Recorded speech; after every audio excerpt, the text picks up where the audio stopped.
Bueno, muy buenos días para todos. En aras del tiempo y de la puntualidad de los asistentes, vamos a dar inicio a este jueves de Gómez Pinzón. La idea, como su nombre lo indica, es contarles un poquito del registro de beneficiarios finales y para eso están aquí Adriana Bueno, que nos va a explicar las obligaciones de reporte de registro de beneficiarios finales en materia de cumplimiento y aplicación de reglas de Agrilab, y Francisco Pamplona, que va a hacer mención a esta obligación en materia de situación de control y los aspectos de materia corporativa. Entonces vamos a dividir el jueves de GP en estos temas, digamos, repartidos el registro de beneficiarios finales desde la perspectiva tributaria, de cumplimiento y corporativa. Y vamos al final de la charla a incluir varias preguntas y casos prácticos que creo que es lo que la gente, digamos, está esperando ver en materia de las dudas que se han generado alrededor del registro de beneficiarios finales.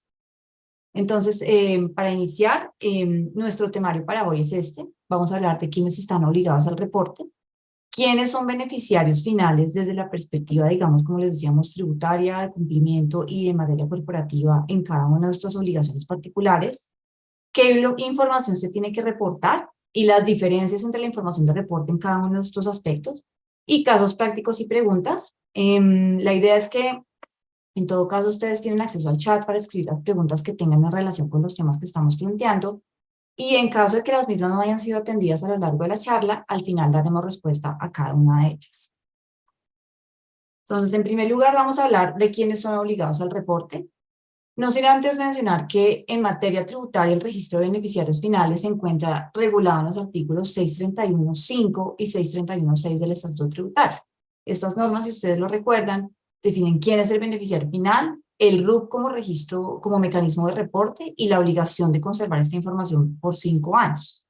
Adicionalmente, se expidieron 2 resoluciones que regulan todas las especificaciones técnicas y los requisitos de reporte, que son la resolución 164 y las del 2021 y la 037 del 2022. Entonces, en primer lugar, y sin perjuicio de que más adelante lo expliquen Adriana y Francisco, los obligados al registro de beneficiarios finales en materia tributaria, es decir, lo que está contemplado en los artículos del Estatuto Tributario y las resoluciones mencionadas, son las sociedades y entidades nacionales con o sin ánimo de lucro, de acuerdo a lo dispuesto en el artículo 12.1 del Estatuto Tributario, aquellas sociedades, incluyendo aquellas sociedades que se encuentren inscritas o listadas en Bolsa de Valores.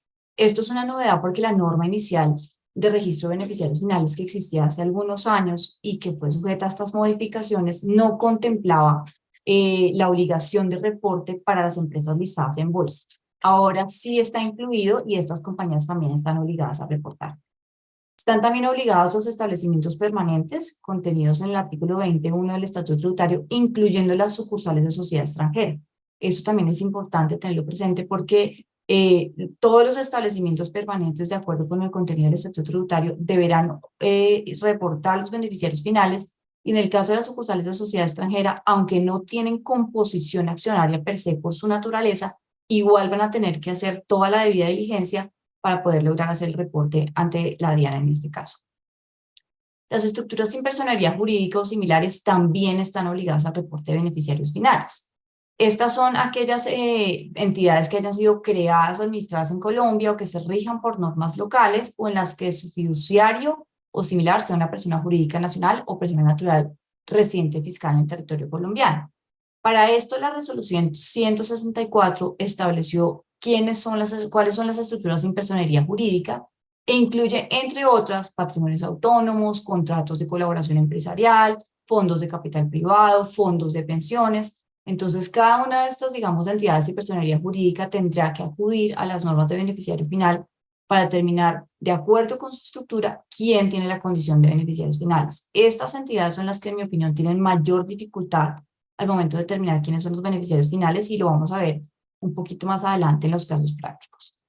Y finalmente, las personas jurídicas extranjeras, cuando la totalidad de su inversión en Colombia no se efectúa a través de sociedades nacionales que están obligadas a su vez al reporte de beneficiarios finales. Entonces, de nuevo, también puede ocurrir que haya una persona jurídica extranjera que su único bien en Colombia, por ejemplo, sea un inmueble. En ese caso, esa persona jurídica extranjera tendrá obligación de hacer el registro de beneficiarios finales.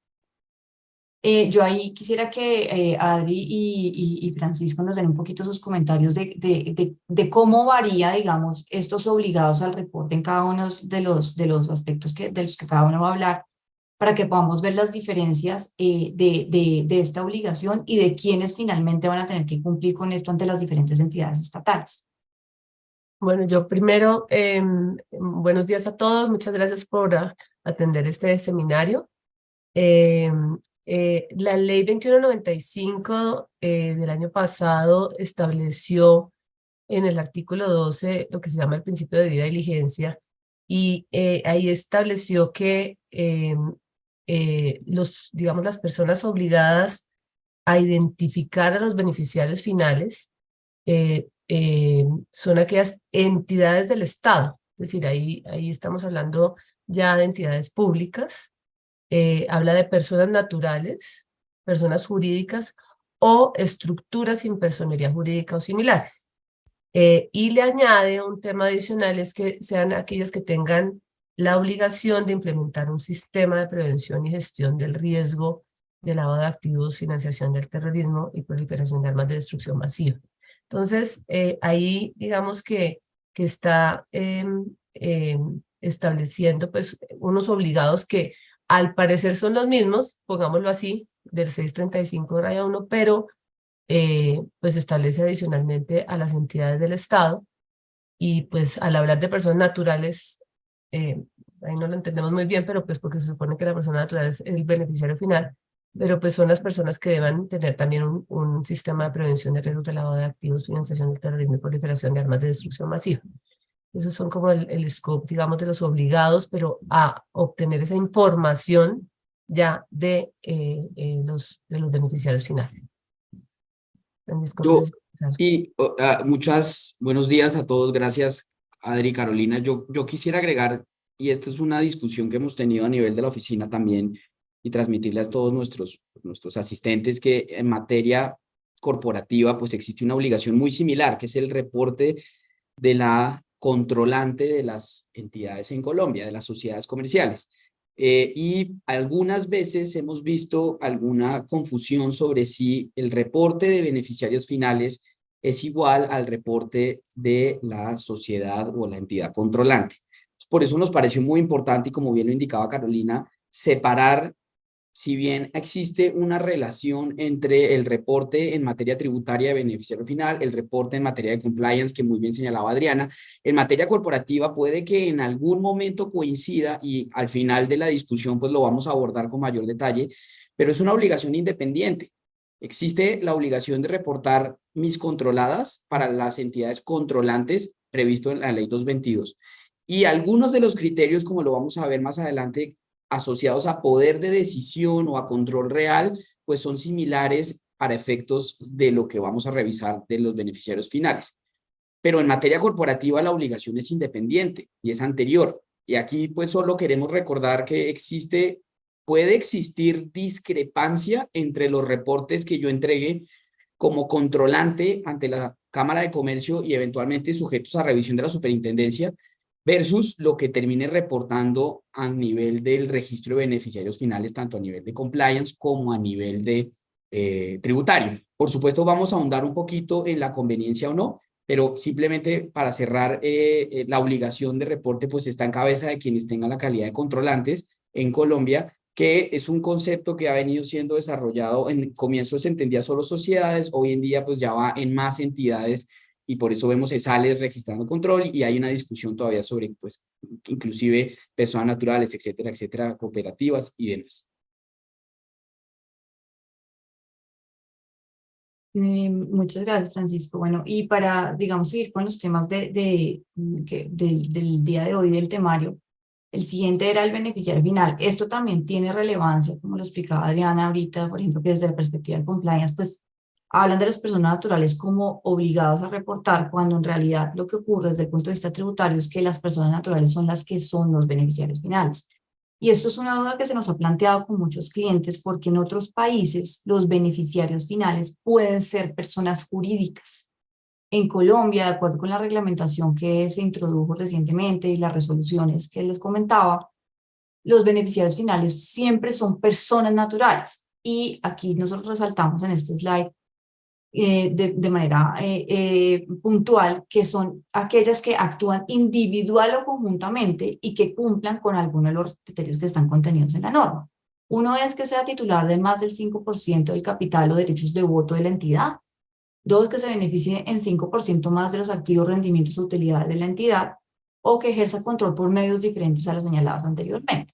Entonces, eso obviamente va a tener relevancia cuando se trata, por ejemplo, de entidades sin personalidad jurídica, porque aquí no tenemos pues capital ni participación probablemente como con derechos de voto, pero sí puede existir participación en activos o rendimientos o en el ejercicio del control. Entonces, por eso es que la norma contempla todos estos criterios.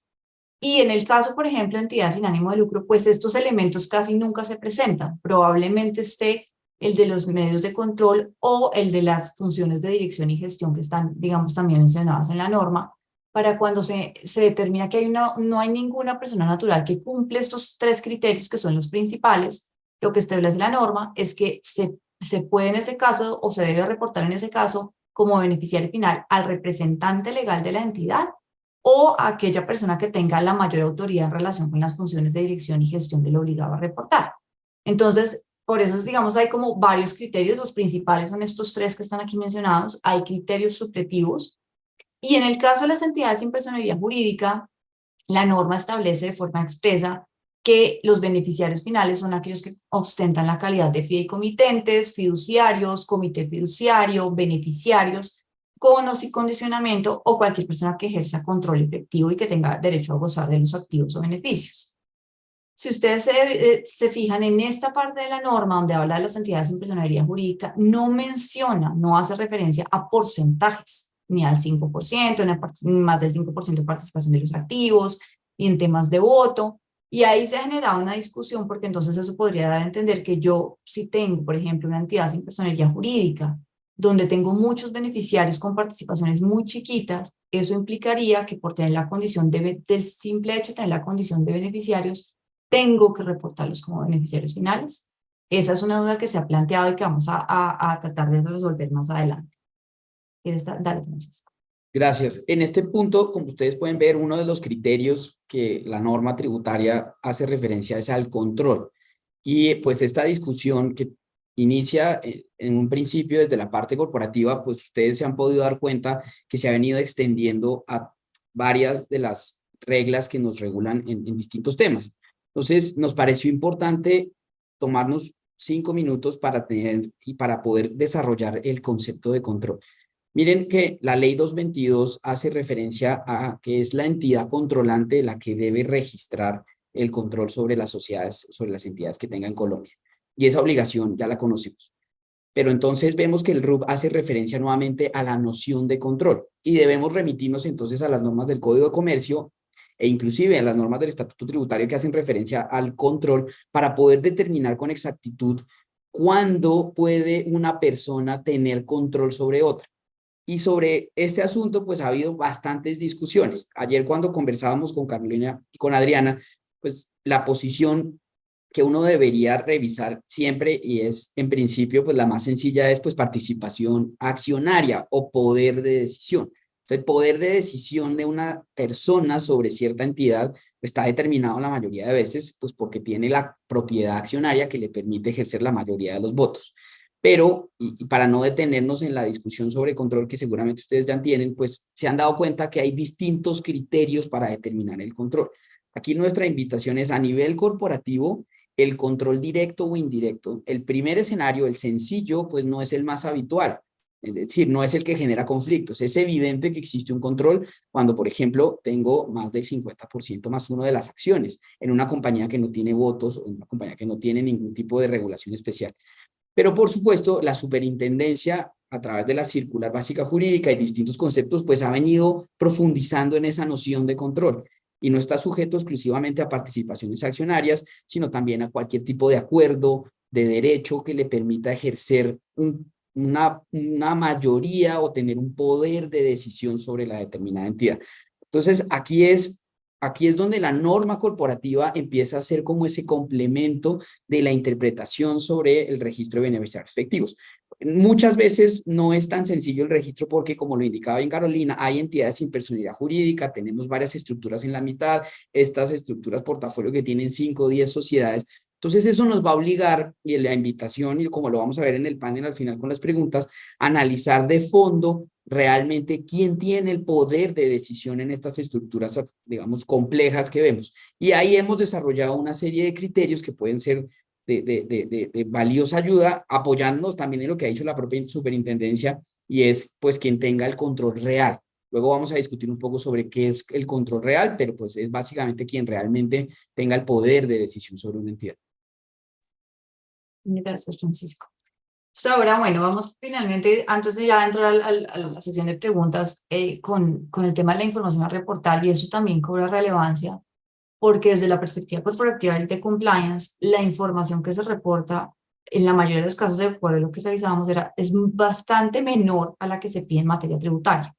En materia tributaria se pide un detalle absolutamente discriminado de cada una de las personas que yo reporto como beneficiario final, que incluso en muchos casos lo que hemos evidenciado es que hay muchas personas que dicen, mire, hay situaciones en las que usted me está pidiendo información que debería estar protegida, que por temas, digamos, de personas que están en situaciones particulares, yo no debería tener la obligación de reportar esto, por ejemplo, cuando hay beneficiarios finales que son menores de edad, porque piden absolutamente hasta el último detalle e información de las personas, pues nombres, apellidos, lugar de ubicación, país de nacionalidad, país de nacimiento, dirección, teléfono, código postal, correo electrónico, etcétera. Entonces, esto hace que sea mucho más dispendiosa la búsqueda de la información, más allá de reportar al beneficiario final, por el simple hecho de que el detalle de la información solicitada por las normas tributarias es demasiado detallado y demasiado profundo, de forma tal que en la realidad nadie se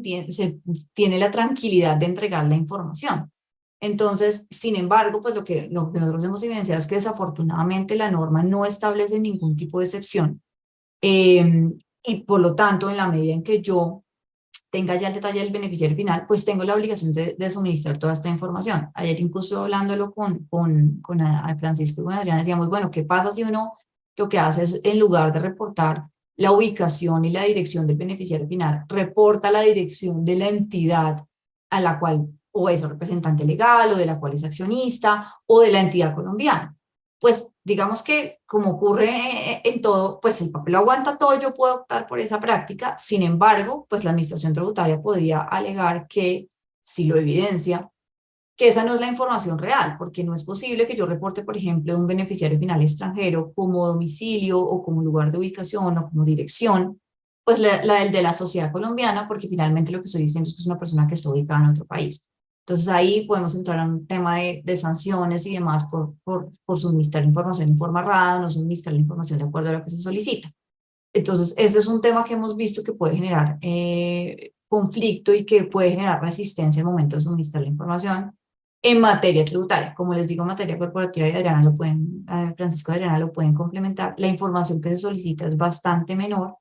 Entonces, pues digamos que la gente está un poco más tranquila y ya vamos a ver, digamos, en el panel de preguntas, pues el tipo de protección que tiene esta información y digamos hasta qué punto la persona que está suministrando información o en la búsqueda de la información ya para hacer el reporte, la gente puede estar tranquila de que la información está debidamente protegida. Antes de entrar a los casos prácticos y las preguntas, quisiera entonces simplemente que Adri y Francisco pues nos den algún feedback en relación con la información, pues en línea con lo que yo estaba diciendo, y ya si quieren entramos a los casos prácticos. Pues claro, la verdad es que creo que va a estar dentro de los casos prácticos, pero pues de una vez un poco poner en contexto, un poco desde el punto de vista de riesgo y cumplimiento o de lo que son los sistemas de gestión de riesgo de lavado de activos, financiación del terrorismo y de proliferación de armas de destrucción masiva. Lo que busca estas normas es que las personas jurídicas y las entidades obligadas encuentren o busquen, identifiquen dentro de sus contrapartes el beneficiario final, teniendo en cuenta pues algunos criterios, y un poco viene del contexto de algunos compromisos y recomendaciones de Colombia, pues que tiene que cumplir Colombia del Grupo de Acción Financiera Internacional GAFI, de tratar de combatir pues estos esquemas de lavado de activos en donde al no poderse identificar al final quién es el dueño final o el beneficiario final o el que controla, como lo establece la norma, pues la compañía, pues puede ser una persona que de pronto esté haciendo o ejecutando estos delitos. Entonces, un poco es proteger a las compañías de que se relacionen con personas al final que tengan unas estructuras jurídicas bastante complejas en donde no se puede identificar quién es el último beneficiario y pues que finalmente esa persona se vea contagiada pues con un riesgo de contagio por estos delitos. Y claramente otra cosa es que se cumpla pues con un principio y con una obligación de debida diligencia para identificar, digamos, todas las estructuras que tenga pues esa persona jurídica con quien yo voy a celebrar un negocio o un contrato. Incluso por eso incluye, como lo dije, a las entidades públicas, porque pues son ellas las que si contratan, pues quieren saber con quién están contratando. Es como que me voy a casar con esa persona, pues tengo que conocerla muy bien. Y adicionalmente, pues tendría que pues revisarse la titularidad, la estructura, cómo está conformada, al final cómo puedo yo verificar toda esa información, irme al tema de cuál es el objetivo que se pretende con ese negocio. Tengo que averiguar bien cuál es el objeto social que tiene ese tercero para poder tener claro y entender claramente pues el contexto.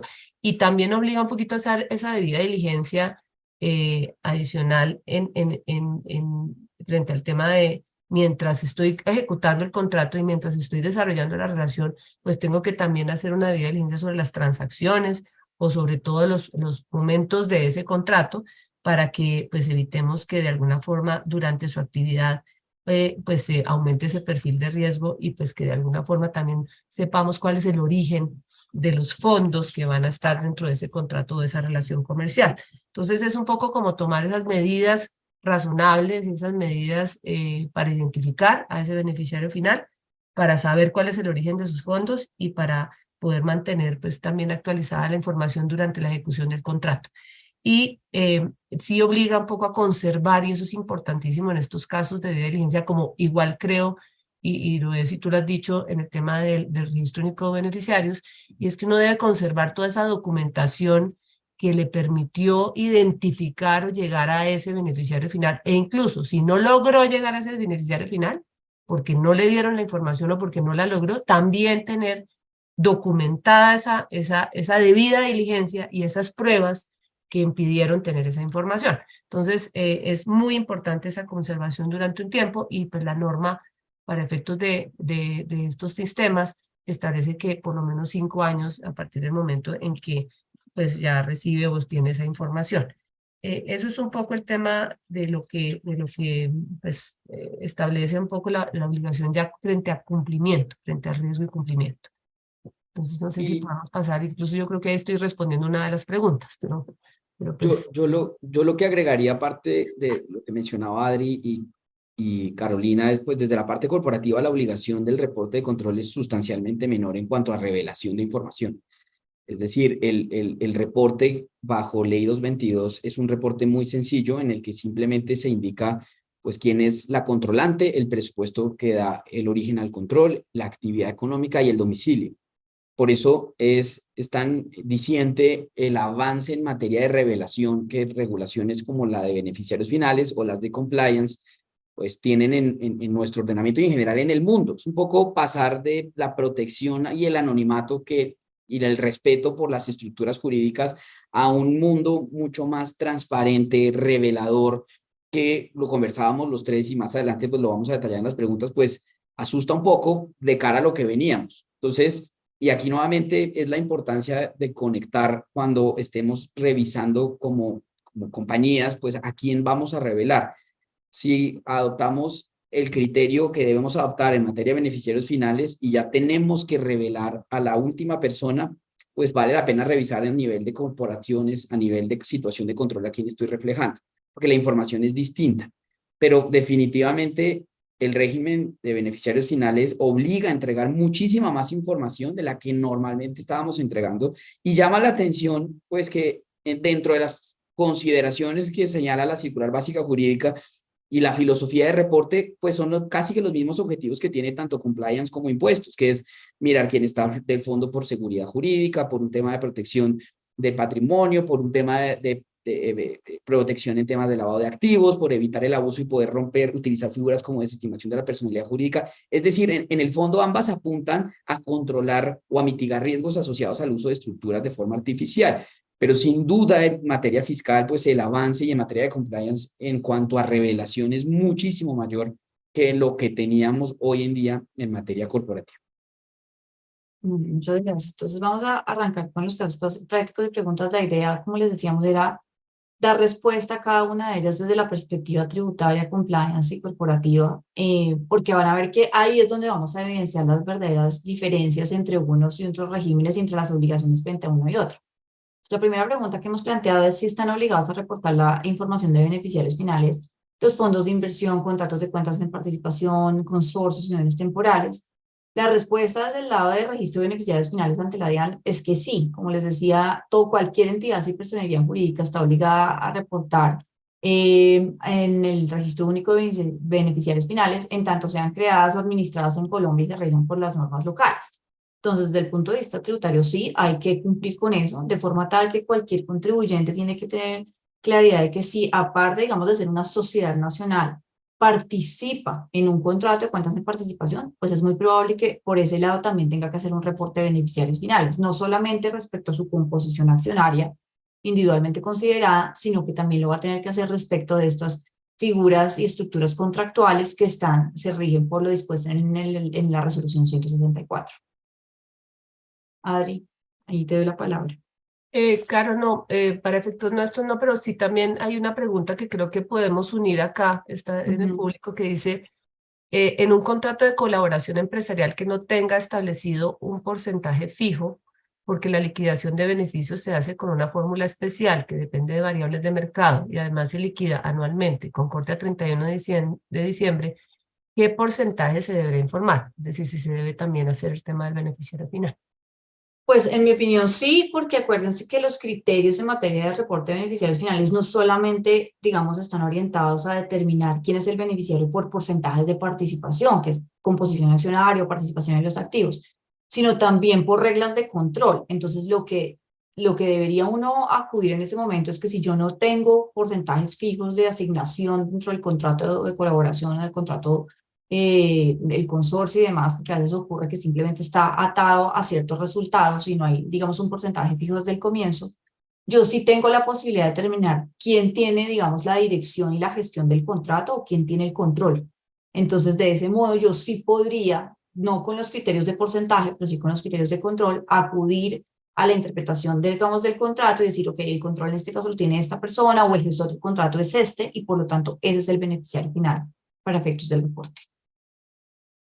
Frente a la debida diligencia o al principio de debida diligencia, Caro, pues simplemente pues establecer que aquí quienes tengan estructuras sin personalidad jurídica y similar y que tengan que obligatoriamente tener ese sistema de gestión de riesgo y cumplimiento, pues tendrán que validar pues todas estas contrapartes. Si por ejemplo estamos frente a un consorcio, pues tendremos que validar a los beneficiarios finales pues de las compañías que hacen parte de ese consorcio o uniones temporales. Entonces sí tenemos que irnos un poquito más allá en esa debida diligencia, no solamente con quien yo pueda contratar, sino con aquellos que sean parte de esas estructuras sin personería jurídica. Entonces yo creo que sí, efectivamente habrá que hacer también principio de diligencia frente a estas personas.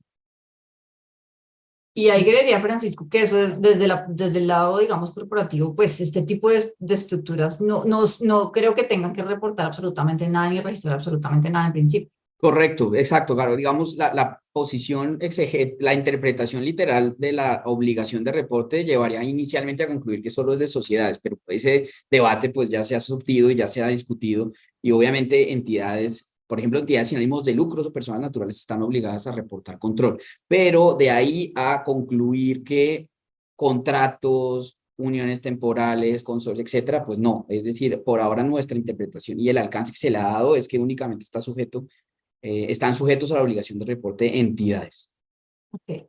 o personas.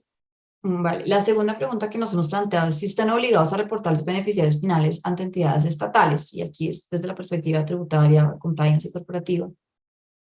Aquellas entidades o empresas cuyos accionistas o controlantes sean, digamos, entidades colectivas o entidades sin personería jurídica como fondos de inversión o sean empresas listadas en bolsa. La respuesta es sí. Desafortunadamente las normas tributarias no establecen ninguna excepción. Esto obviamente implica un mayor reto a la hora de adelantar la debida diligencia de la que hablaba Adriana y que tiene que ser absolutamente detallada porque yo tengo que poder demostrar que hice todo lo que está en mi poder para obtener la información del beneficiario final. Pues, por ejemplo, en el caso de una empresa que está listada en bolsa, los accionistas pues, de la empresa colombiana reportante que está listada en bolsa, pues se enfrentan a un problema muy grande, es que pues obviamente por la propia naturaleza de la compañía listada en bolsa, pues son acciones que se transan diariamente, incluso varias veces al día. Entonces es mucho más difícil determinar el beneficiario final. Sin embargo, lo que nosotros hemos evidenciado es que muchas de estas compañías que tienen acciones listadas en bolsa, sí tienen algunos accionistas que de forma más permanente, digamos, tienen participación constante en la sociedad. Y son los que normalmente tienen porcentajes superiores al 5%. Ahí muchas veces hemos encontrado que, por ejemplo, los accionistas de esas compañías listadas en bolsa son fondos de capital privado que tienen más del 5%. Entonces, por ahí es donde uno se tiene que orientar por aquellos accionistas que, digamos, tienen una permanencia, digamos, latente y que es evidenciable en un momento determinado para poder encontrar el beneficiario final. Evidentemente, cuando son compañías listadas en bolsa, la información es más fácil, esa es la información muchas veces pública. En el caso de las compañías listadas en Estados Unidos, yo puedo encontrar quiénes son los accionistas que tienen más del 5% y es mucho más fácil buscar la información. Es más complicado en los fondos de capital privado porque no tienen, por ejemplo, información pública, pero la respuesta es que sí, no tenemos salida y vamos a tener que, incluso en este tipo de entidades, ir a buscar la información de los beneficiarios finales. En estos casos de compañías pues que cotizan en bolsa, pues obviamente hay una, como dice Caro, pues mucho más difícil identificar ese beneficiario final. Sin embargo, pues si bien, digamos, no estamos obligados a lo imposible, sí debemos tratar de cumplir con la obligación y documentar precisamente la búsqueda que logramos hacer de esos accionistas o de esa composición corporativa. Aquí hay un tema importante y es que esto es una obligación de medio y no de resultado. Entonces, un poquito como que si estamos buscando obtener la información sobre los beneficiarios finales de una compañía pues, o de cualquier estructura, pues finalmente lo que buscamos es que las personas naturales que supuestamente cumplen esos criterios, si no se logra, pues se deja documentado y como dice Caro, pues la obligación se da para aquellos que tengan 5% más de la estructura accionaria. Entonces, hay unos que tienen 0.00, pues esos no. Si entras en los que tienen esa estructura, esa composición accionaria y pues trate de buscar la información que más pueda. Como dice Caro, la gran mayoría de estos temas están públicos. Uno puede acceder pues a quiénes son los accionistas de la compañía y tratar de documentar lo más posible pues la obtención de esa información, porque es claro que no se la van a dar. Muchas de las compañías lo que dicen es, yo cotizo en bolsa, yo soy pública, a mí busque lo que porque yo no se lo voy a dar, porque finalmente es tanta cantidad de gente la que está ahí y rota todos los días que finalmente no podemos llegar nunca al beneficiario final, al final. Entonces, sí tratar de hacer la mayor debida diligencia y dejar documentada esa debida diligencia.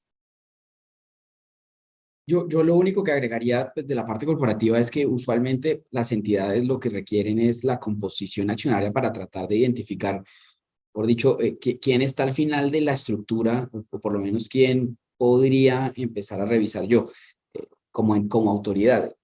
Y ahí es donde hacen el contraste con la información reportada ante las cámaras de comercio. Nosotros, digamos, ese ejercicio a nivel de estructuras que tienen fondos de capital privado o empresas listadas en bolsa de valores, pues no es distinto del que debo hacer con cualquier sociedad capital cerrado y es mirar quién cumple los criterios dentro de esas estructuras para reportar como controlante. Pero en principio, digamos, la obligación de reporte está exclusivamente en cabeza de quien tenga el control, de que considere que se cumplen los presupuestos y es ante presentar el memorial ante la Cámara de Comercio. Digamos, esa es la única entidad estatal, pues la Cámara de Comercio es la que se reposa, pero es la Superintendencia de Sociedades como autoridad la que revisará y confirmará si el reporte es correcto o no. De resto, No es común que se pida o se solicite la información del controlante porque precisamente reposa, es una información pública que reposa en el certificado de existencia y representación de la compañía. Ok, y bueno, la siguiente pregunta es para Adriana y para Francisco, porque aquí es lo que les decíamos, como la información que se solicita en materia tributaria es tan extensa, pregunta es si esta misma información se tiene que suministrar a las entidades de control y vigilancia o bajo SAGVILAF, superintendencias, Cámara de Comercio. Sí, la idea es que, ¿y por qué lo decimos? Porque muchos clientes nos han preguntado, mire, es que yo ya reporté a los bancos, a unas personas y en materia tributaria me está saliendo otro beneficiario final. Yo debería hacer que eso coincida, esa información tiene que conversar, no tiene que conversar, yo puedo mandar una información a los bancos y a la superintendencia una o a la Cámara de Comercio una y otra a la DIAN. Nuestra sugerencia es que sí, que efectivamente, obviamente, uno son los criterios que se estaban dando antes de esta nueva reglamentación y antes del registro único de beneficiarios, es decir, que antes del 31 de julio, pues cada compañía definía quién podía ser aquella persona que se iba a notificar como beneficiario final. Y seguramente puede que sí difiera, y en ese caso lo que se sugiere es actualícelo y seguramente los bancos y las entidades financieras y todo, pues todos los que van a solicitar van a pedir que las mismas compañías actualicen esa información. De hecho, las entidades financieras la mayoría de las veces lo hace una vez al año, pide esa actualización de información. Y la sugerencia es que coincida lo que se pone en el Registro Único de Beneficiarios en la DIAN con lo que se entregue ya sea a las entidades financieras o a terceros y sobre todo a las entidades públicas. ¿Y por qué lo digo? Porque el acceso de la información lo van a tener algunas entidades públicas y pues de una vez, si nos vamos por ellas, una de ellas es la Superintendencia de Sociedades, la Superintendencia Financiera. Entonces, es lo mismo y hablo es como tapar el sol con el dedo. Finalmente, lo que se está diciendo es, si usted va a registrar en la DIAN, pues obviamente no va a ser público, no va a ser acceso a todo el mundo, ni a los oficiales de cumplimiento, por ahora ni nada, ni a terceros, pero sí va a haber unas entidades que son la Contraloría General, la misma DIAN, la Fiscalía General de la Nación, la Superintendencia de Sociedades, la Superintendencia Financiera, la Procuraduría General de la Nación y la UIAF, que es la Unidad de Información y Análisis Financiero de la Secretaría de Hacienda. Entonces, si uno mira, pues hay entidades públicas que van a seguramente solicitar esa información. Si hay una visita de supervisión sobre el sistema de autocontrol y gestión de riesgo de lavado de activos, pues es SAGVILAF, o cualquier otro sistema, seguramente en cualquiera por cualquier superintendencia que obliga a las sociedades a tener estos sistemas, pues seguramente va a tener que dar esa información y ellos van a cruzarla porque ellos se lo van a poder pedir a la DIAN y van a ir seguramente con todo a decir, oiga, ¿cuáles tienen sus beneficiarios finales? Y se lo van a pedir y ustedes van a tener que hacer que eso coincida. Eso digamos que es el tema de que sí, en nuestra opinión, debe coincidir. Y además porque pues puede haber de pronto pues una incoherencia en la información y eso no queremos que pase y que la sociedad, la superintendencia de sociedades o las entidades de vigilancia y control pues vengan y nos multen simplemente por no querer dar la información cuando ya se la di a la DIAN. Y dos, ahí hay un tema importante y es que si yo soy el que estoy solicitando esa información o la tengo que dar a un tercero, porque esto es un tema de reciprocidad, y es que si a mí me la piden, yo también estoy obligado a darla a aquellas obligados a tener también el RUB y obviamente a tener sistemas de gestión de riesgo, pues yo sí puedo en ese momento establecer hasta qué punto le entrego toda la información, porque yo ahí tengo un tema de segmentación de factores de riesgo y yo puedo determinar que a una entidad, pues por ejemplo, que es de bajo riesgo y que seguramente no tiene ese sistema, pues no le doy esa información porque no estoy obligado a dársela, porque no tiene el sistema, no hablo de gestión de riesgo, de lavado de activos, y a otras sí se la puedo dar porque esa es la que sí estoy obligado, que es la que tiene el sistema de gestión de riesgo de lavado de activos. Y además, pues yo puedo determinar, yo por ejemplo, que a esa persona no le entrego, pues de pronto una información determinada, pero lo ideal es que sí sea la información que está registrada en la DIAN. Si ya estoy obligado, háganlo con la información de la DIAN. Si en el momento en que tenga que ver el tema de segmentación de factores de riesgo y determine que es un riesgo bajo y no tengo que dar toda la información, seguramente ni se la van a pedir. Es decir, ni ustedes se la van a pedir a ellos, ni ellos se la van a pedir a ustedes. Entonces, Depende también de la forma como usted segmente los riesgos o los factores de riesgo y de cómo usted determine qué documentación le va a exigir a esas personas naturales o jurídicas con las cuales va a tener un relacionamiento. Eso tiene un tema de riesgo. Eso es todo por ahora. Pues, que con eso no sé si Francisco tenga algo más. Yo lo que sí, lo que señalaría, estando de acuerdo con lo que plantea Adri, pues desde la parte corporativa, nosotros consideramos que tenemos argumentos para defender que el que se reporte como controlante pueda ser diferente al que se reporte como beneficiario final. Es decir, por supuesto, y esto es un análisis caso a caso, la coincidencia en los reportes, tanto a nivel de beneficiarios finales como a nivel de compliance, como a nivel corporativo, pues va a poder garantizar, y esta es la posición más segura, que ninguna autoridad identifique discrepancias que puedan dar origen a investigaciones y a revisiones profundas. Pero, sin perjuicio de lo anterior, el criterio de control de la norma comercial de la ley 222 es diferente del criterio de reporte de control de la norma de beneficiarios finales. Y en nuestra opinión, si bien la Superintendencia de Sociedades, en línea como con las tendencias mundiales, ha buscado y está buscando que reporte al individuo detrás de una estructura, nosotros consideramos que existen múltiples argumentos en un análisis caso a caso para que yo pueda reportar sociedades como entidades controlantes. Y nos interesa transmitir ese mensaje porque hay varias razones por las que algunos de nuestros clientes quieren no reportar a quien esté arriba, porque de verdad el control, y aquí quiero hacer un énfasis, el control real de la estructura no está en la persona natural, está en una sociedad que tiene en materia de sustancia, pues operatividad, poder de decisión, regularidad, es decir, una serie de criterios que nos permitirían reportar a esa entidad, a esa sociedad local o de afuera como controlante. Entonces, de acuerdo con que en la medida en que se guarde conexidad, digamos, se guarde una uniformidad en el reporte, pues estamos sobre terreno seguro. Y lo que va a hacer la autoridad, lo que estamos haciendo, Adriana, Carolina y yo, y es mirar en cuál de los reportes existen coincidencias y en cuáles no. Pero también el llamado aquí a ustedes esto es un análisis de caso a caso. Puede que en algunos casos coincida los reportes de beneficiarios finales, y yo lo hago desde la perspectiva, digamos, corporativa, porque entiendo que en SagriLab y en DIAN es mucho más difícil encontrar diferencias, pero desde la perspectiva corporativa, nosotros consideramos que hay argumentos para, en determinadas circunstancias, no necesariamente reportar al mismo.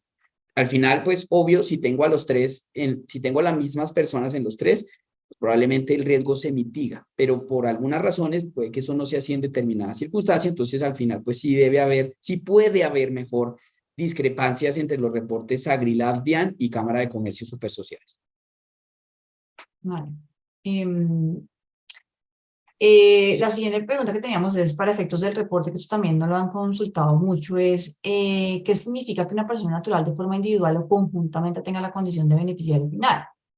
Lo que establece la resolución 164 es que al momento, en últimas, de hacer la debida diligencia, yo tengo que determinar los porcentajes de participación, no solo de forma aislada por cada persona individualmente considerada, sino que si tengo algún tipo de vínculo, bien sea de consanguinidad o afinidad, o si hay, digamos, algún tipo de acuerdo entre las personas para actuar conjuntamente, el típico caso es un acuerdo de accionistas, el beneficiario final se tiene que determinar teniendo en cuenta ese acuerdo o esa participación conjunta.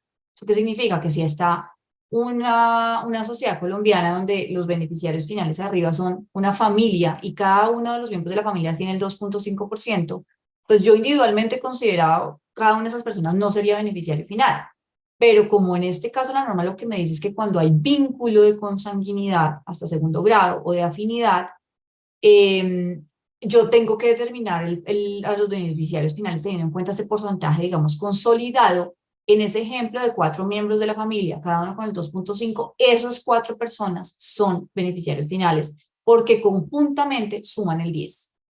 Entonces, para que lo tengan en cuenta, porque muchas veces la gente llega arriba y dice, bueno, este tiene el 2.5, este tiene el 1%, no tengo que reportarlo, pero como me exigen revisar ese tipo de vinculación, en caso de consanguinidad o afinidad, o incluso en acuerdos con terceros, que sería el caso de acuerdos de accionistas, yo ahí probablemente voy a tener que reportar a personas que inicialmente en una revisión preliminar de los criterios no hay lugar a reportarlos. Entonces, eso para que lo tengan, eso es desde el punto de vista del registro de beneficiarios finales.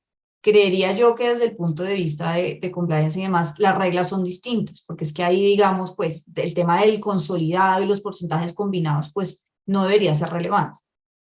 Totalmente de acuerdo. Yo creo que podemos pasar a la próxima pregunta. Listo. Luego, la siguiente pregunta que creo que también ya estaba puesta en el chat es, ¿qué pasa si hay una entidad sin personería jurídica? Por ejemplo, un fondo de capital privado o un contrato de colaboración empresarial en donde tiene más del 5% de una sociedad colombiana, por ejemplo, pero arriba de esa entidad de personería jurídica, no hay nadie que tenga más del 5% del capital o participación en dicha entidad. Lo que dice, digamos, la resolución 164 es que cuando las estructuras sin personería jurídica participen en el capital de una persona jurídica, yo tengo que, digamos, para efectos del reporte del beneficiario final, tengo que reportar los beneficiarios finales de la estructura sin personería jurídica. Entonces, eso es lo primero que me dice.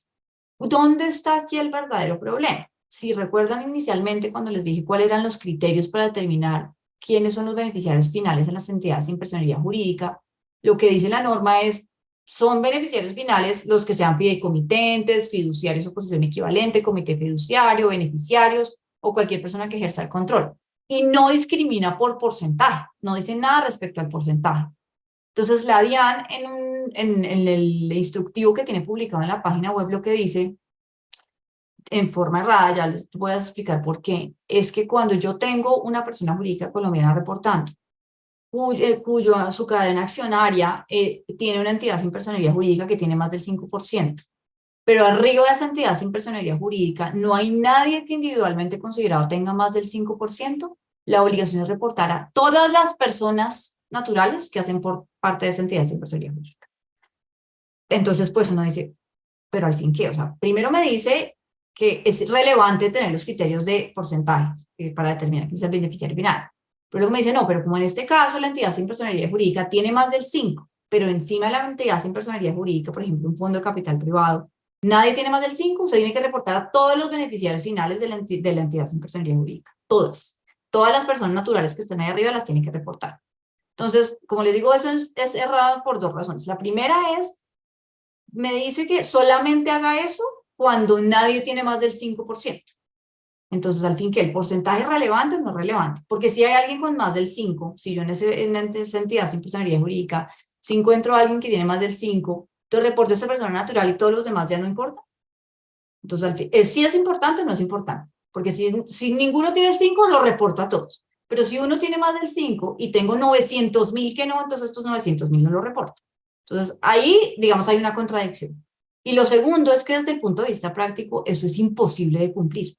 O sea, pónganse a pensar en muchas compañías que tienen en su cadena accionaria compañías listadas en bolsa o fondos de capital privado enormes como BlackRock o Vanguard, que tienen miles de inversionistas. Imagínense el reporte de beneficiarios finales de la compañía colombiana, donde tiene por allá en su cadena accionaria BlackRock con un 5.3%, reportando a los 900.000 inversionistas de BlackRock como beneficiarios finales.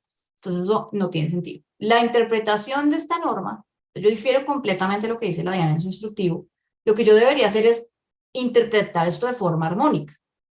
Entonces yo sí debería mirar quiénes son los beneficiarios finales en el fondo de capital privado. Es decir, ok, ¿quién arriba tiene más del 5%? El fondo tiene el 5.3%, ¿quién arriba del fondo tiene más del 5%? Si nadie tiene más del 5%, ni se benefician más del 5% de los activos y nadie tiene ejercicio de control por ningún otro medio, ok, yo descarto los beneficiarios finales arriba. Tengo dos opciones. Una es, en ese caso, como no encontré a nadie con más del 5%, es decir, ok, yo no tengo mayor información y en ese caso reporto al representante legal en Colombia. O dos, es si yo puedo obtener la información de cuál es la persona que ejerce control, dirección o gestión sobre el fondo de capital privado, reportar al representante legal o gestor profesional del fondo de capital privado. Entonces, ese debería ser el criterio. Yo no debería simplemente ir a reportar a todos los beneficiarios finales de la entidad sin personería jurídica. Y eso aplica también, por ejemplo, para contratos de colaboración empresarial. De nuevo, si no están todos los porcentajes determinados o son varias personas, pues, y uno tiene el 3 y el otro tiene el 97%, pues lógico es que yo reporte el del 97% y no al del 3, precisamente acudiendo a los criterios de porcentaje. Pero esto va a ser un tema de conflicto, por lo que les digo, porque la DIAN ya tiene en su instructivo una opinión donde dice que yo en ese caso tengo que reportar a los 900 y 1000 inversionistas de BlackRock. La siguiente es si las entidades sin personería jurídica deben reportar beneficiarios condicionados. La respuesta es sí, y de ahí le voy a dar también la palabra a Adriana y a Francisco porque creo que es un tema que también para ellos es inexistente. Y es desde la perspectiva del registro de beneficiarios finales, si la entidad sin personería jurídica, pónganse a pensar en una fiducia o en un trust que tienen beneficiarios condicionados, yo tengo la obligación de reportar eso ante la DIAN. No reporto a la persona, pero sí digo que hay beneficiarios condicionados y cuál es la condición. ¿Esto para qué? Para que en el momento en que la condición cambie, yo actualice el registro único de beneficiarios finales. Entonces ahí yo creo, Adi y Francisco, salvo que me corrijan que esto, desde la perspectiva de ustedes, ni siquiera existe. No, no, es lo que se reporta es lo que está registrado en el RUC. Correcto. Pues como ven, pues el tema tributario es bastante más extenso. La pregunta 7 era si estaban obligados a cumplir con la obligación del registro de beneficiarios finales las entidades liquidadas y entidades sin ánimo de lucro. Esta era una de las preguntas que nos habían hecho y es lo que dice la DIAN es que para efectos del registro de beneficiarios finales, si son sociedades liquidadas o que están en causal de liquidación o que están en proceso de liquidación, a partir de enero del 2022 tienen que cumplir esta obligación. Y nosotros ya en la práctica lo hemos visto. Es decir, tenemos sociedades liquidadas desde el punto de vista corporativo, pero debido a que la liquidación ocurrió después de enero del 2022, al momento de ir a cancelar el RUT ante la DIAN no deja cancelar el RUT, sino cumplir con el registro de beneficiarios finales. Entonces, para que lo tengan en cuenta, porque esto es un problema que se nos ha generado un montón con compañías liquidadas, porque a pesar de estar liquidadas, tienen que cumplir con esto. Creería yo de nuevo que ahí sí, que desde el punto de vista corporativo de Sagrilab, pues tampoco, porque son entidades que ya ni siquiera existen jurídicamente, pero para la DIAN sí existen porque hay un RUT. Entonces, Ahí, Caro, solamente hay una obligación, digamos, frente al principio de diligencia, y es que cualquier información que se obtenga bajo ese principio, es decir, todas las debidas diligencias que yo haya realizado y ya como estoy liquidada, tengan que conservarse durante 5 años. Eso es lo único, digamos, la documentación sobre la cual uno hace toda esa debida diligencia de conocimiento y en donde obtuvo la información de ese beneficiario final debe conservarse. Esa es la única como obligación que hay cuando está liquidada, y quien tiene la obligación de conservar esa información es el liquidador. ok.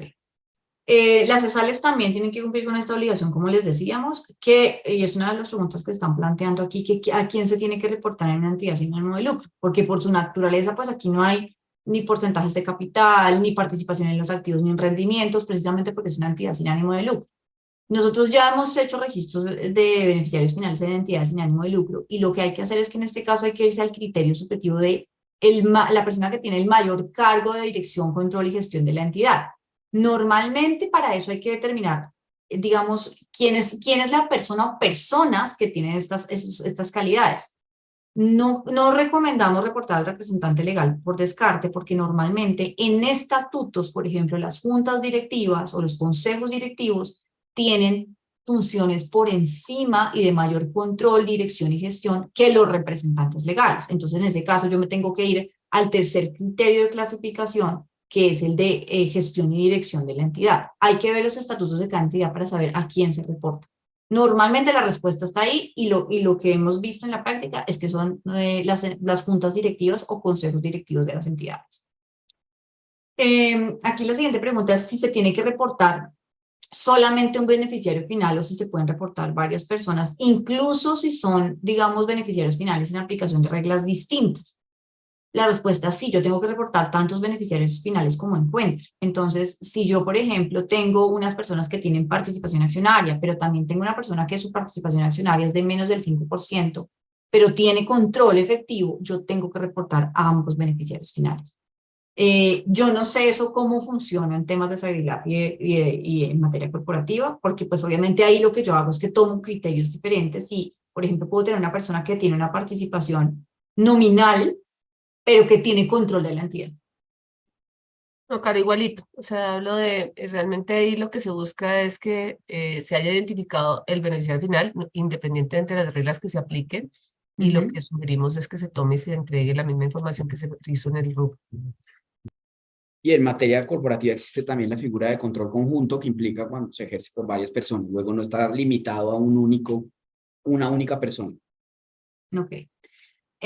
Ahora, ¿qué riesgos se derivan del incumplimiento del registro único de beneficiarios finales en cada uno de, digamos, de los aspectos que hemos discutido? En materia tributaria, digamos, hay unas normas específicas, un régimen sancionatorio contemplado en el estatuto tributario y establecen entre varias de las sanciones que están la cláusula del establecimiento de comercio, cuando no se actualiza la información hay sanciones pecuniarias, por informar datos falsos, incompletos o equivocados hay unas multas de más o menos 100 VTs, que es como 4.241.000 pesos.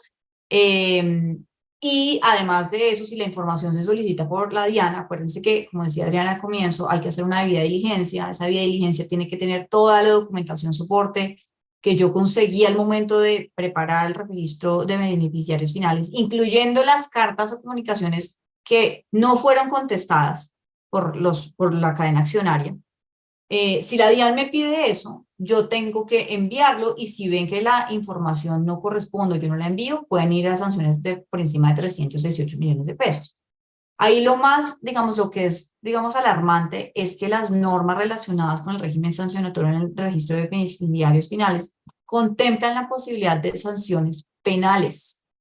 Lo que nosotros hemos evidenciado es que esto puede dar lugar a sanciones, por ejemplo, por falsedad en documento privado para fines de uso público, que es un agravante.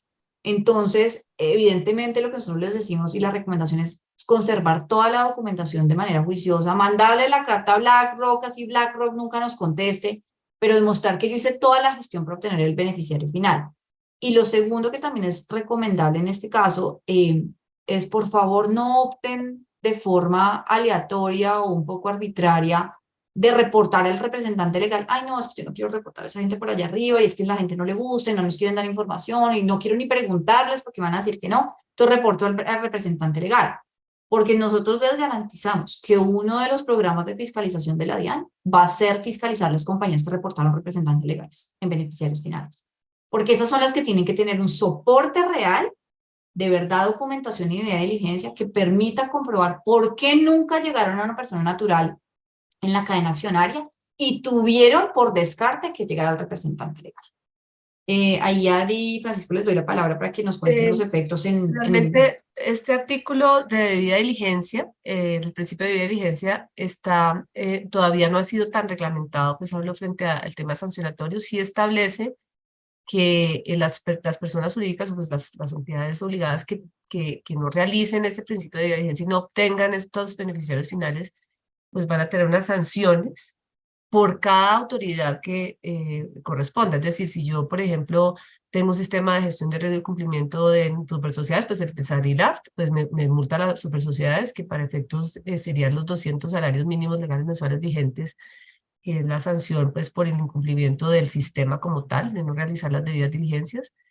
Ese es hasta 200 salarios. En las otras entidades de vigilancia y control, pues no ha habido una reglamentación específica, pero si yo tengo un sistema de administración de riesgos y de lavado de activos y de financiación de terrorismo y financiamiento por proliferación de armas de destrucción masiva y no cumplo con este principio de debida diligencia, sí va a haber unas multas y es un principio más de responsabilidad administrativa que penal. Obviamente también hay sanciones contra el oficial de cumplimiento por no haber realizado esa debida diligencia o no haber monitoreado y realizado pues todos los controles, revisado y validado todos los controles que estaban establecidos en el sistema. Y también para el representante legal, pues que pues incluso puede ir hasta los miembros de junta directiva, etcétera, pues por no haber, digamos, obligado a que esto se cumpliera y a que este ecosistema sea efectivo. Entonces es un poquito, pues eso, por ahora no hay reglamentación de algunas sanciones, pero la única que conozco, pues y que está vigente es la de la Superintendencia de Sociedades, que es hasta 200 salarios.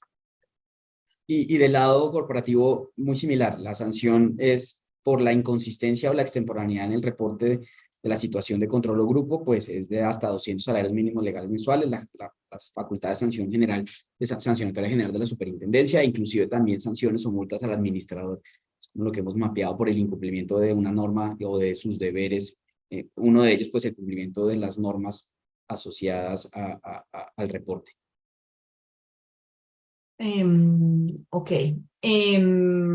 Bueno, aquí está esta pregunta, ya la contestamos, que se tenía que reportarse la misma información de los datos del beneficiario a la DIAN en cumplimiento de SagriLab. Ya dijimos que no, que evidentemente la información es sustancialmente mayor en materia del registro de beneficiarios finales. Esta también, la 11, está ya contestada, claro.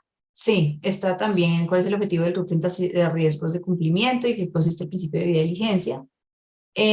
Aquí está la siguiente pregunta. ¿Qué pasa si no se puede identificar al beneficiario final de una contraparte en SagriLab porque alega que se trata de información reservada o confidencial?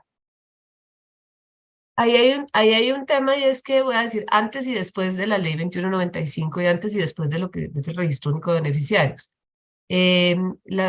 Inicialmente, pues muchas de las sociedades decían, no, pues es que yo tengo reservas sobre mis libros de comercio, yo tengo reservas sobre mis accionistas, yo no le voy a dar mi información. Y un poco la superintendencia de sociedades tenía un concepto anterior en donde decía, oiga, pues sí, tienes razón, hay una norma de carácter superior que es pues la ley B222 en donde se establece esa reserva. Y usted podría no dar esa información basado en ese principio, y no se preocupen que en ese caso pues lo único que había que tener era como la debida diligencia de haber preguntado y que nos contestaran.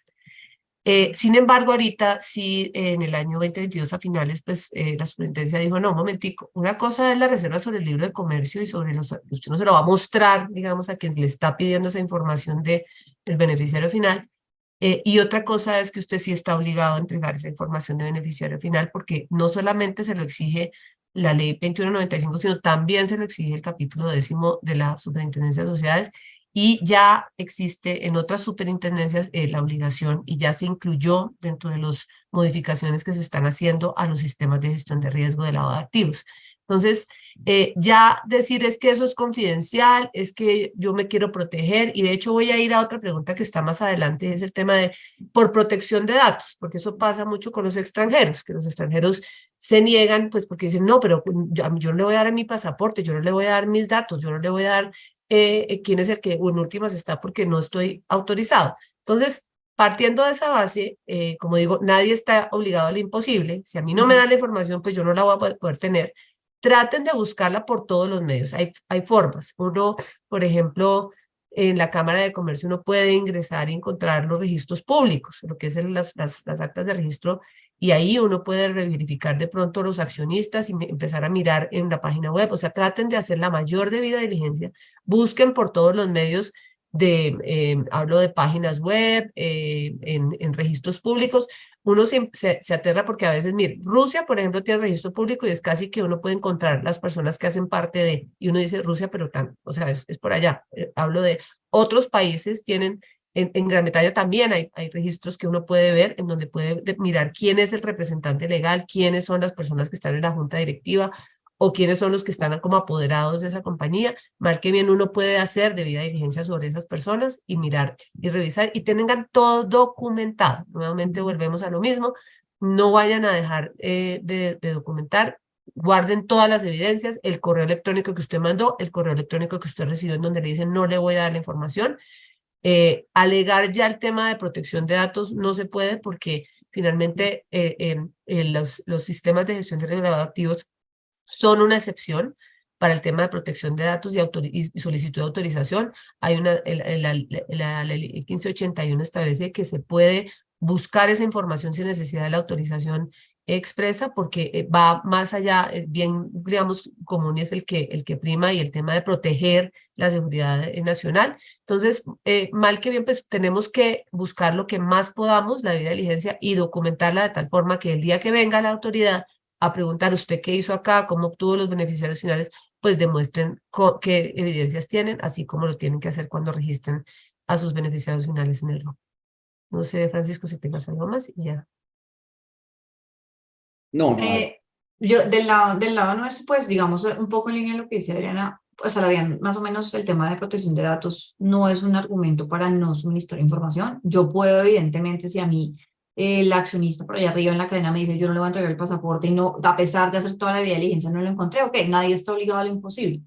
Pero digamos que el tema de protección de datos o incluso los criterios de confidencialidad en los contratos, porque acuérdense que como les decía yo, el reporte de beneficiarios finales en acuerdos contractuales, por ejemplo, acuerdos de accionistas y demás, que no es, digamos, una persona natural que tiene más del 5%, Puede en ese caso esa persona decir, yo no voy a suministrar información porque incluso en mi acuerdo de accionistas o en mi acuerdo conjunto dice que esta información es confidencial y que no se le suministra a nadie salvo por orden judicial.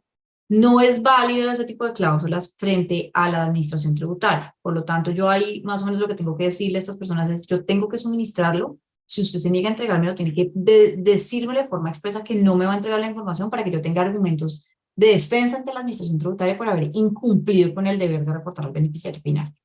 Entonces, pues ese es el tema. Y aquí un tema que pronto Adri lo va a mencionar más adelante, pues yo aquí, la protección frente a la información que le entrego a la DIAN es confiar en las instituciones colombianas. No hay otro mecanismo, porque pues simplemente es información que vaya, eso está sujeto en teoría a reserva tributaria. Esperamos que los sistemas de la DIAN sean muy firmes, muy sólidos y que no haya posibilidad que un hacker entre, porque de otra manera pues no hay forma de proteger. Yo tengo que suministrar la información y literalmente me tengo que dar la bendición en que esa información está protegida en la DIAN. Y un poco para efectos de la entrega de la información, porque pues todo el mundo dice, pero ¿cómo le voy a entregar al proveedor de gaseosas la información de mi beneficiario final? Pues si llegara a ser obligado a eso, a entregársela a ese proveedor porque tiene un sistema de gestión de riesgo, está obligado a tener el registro único de beneficiarios, pues protéjanla, es decir, pónganle una marca de agua al documento, establezcan una cláusula en donde diga esta información solamente va direccionada única y exclusivamente para esta compañía, quien deberá guardar la confidencialidad, no la podrá reproducir, copiar, etcétera, ni divulgar a terceros, tratar pues de proteger en la medida de lo posible con temas pues ya documentales, con sus áreas de tecnología, para que este tema no sea ni copiado, ni que nadie lo pueda fotografiar, etc. No sé cómo será, pero pues de alguna forma tratar de proteger el documento y la información de esa forma.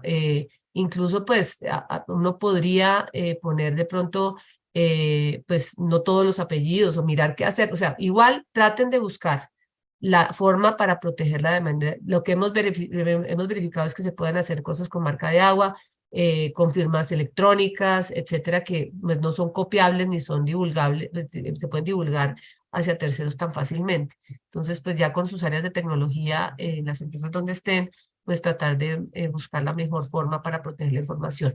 Y pues obviamente lo importante es guardar esas, como digo nuevamente, las evidencias. Por favor, no olviden eso. Eso va a ser algo muy importante hasta por 5 años. La otra pregunta era si existía algún riesgo para el representante legal a ser reportado como beneficiario final. Esa es una pregunta que todo el tiempo nos hacen. Es ¿qué pasa si reportamos al representante legal? El representante legal no se quiere dejar reportar, el liquidador no se quiere dejar reportar. En realidad no existe ningún riesgo, y como la misma DIAN lo ha reconocido, en teoría esta información es simplemente informativa, es decir, quiénes son los beneficiarios finales. ¿Y a qué es lo que le está apuntando a la administración tributaria? A encontrar personas que en la cadena accionaria por allá arriba hayan creado un intríngulis de sociedades y de vehículos para finalmente decir que no tienen activos en Colombia. Entonces, cuando el representante legal se reporta, en realidad el representante legal no está en un riesgo real porque se reporta su condición de representante legal. Es decir, es evidente que la razón por la que está ahí es porque es representante legal y no porque es accionista, ni genera rendimientos, ni utilidades, ni absolutamente nada. Entonces, evidentemente el riesgo no es para el representante legal ninguno. Sin embargo, como les decía, les garantizo que si reportan al representante legal, la DIAN va a llegar a preguntar por qué está el representante legal. No porque sea un riesgo para él, sino un riesgo de fiscalización para la compañía.